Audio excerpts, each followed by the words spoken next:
এখন তোমরা ভাই গ্র্যান্ড মাস্টারের জন্য উঠে মানুষের কাছ থেকে যে সম্মানটুকু পাচ্ছ না, আমি 100% গ্যারান্টি দিয়ে বলতে পারি সেই 19-20 সালে না ভাই আমরা হিরোইকে উঠে যে সম্মানটুকু পাইছি তার 1% সম্মানও ভাই তুমি পাওনি। এখন তুমি ফ্রিতে যে ক্যারেক্টারগুলো নিয়ে গেম খেলছো না ভাই, আমাদের সময় ক্যারেক্টারগুলোর অনেক মূল্য ছিল। তুমি হয়তো এই কথাগুলো কখনোই শুনোনি, মুঝে ডিজলভ গিফট কার দো। এখন ম্যাচে গিলে খেলা না পারলে তোমরা যে গালিগালাজ দাও না ভাই, আমাদের সময় এসব গালিগালাজ ছিল না।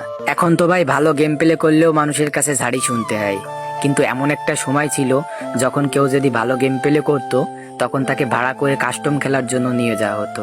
আর এখন ভালো খেললেও মানুষের কাছে গালি শুনতে হয়। দিনে দিনে না ভাই আমাদের গেমটা শুধু আমাদের কারণেই নষ্ট হচ্ছে।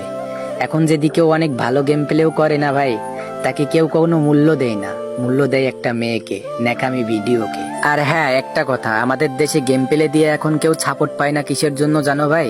কারণ আমাদের দেশে সবাই নিজেকে নিজে প্রো প্লেয়ার দাবি করে।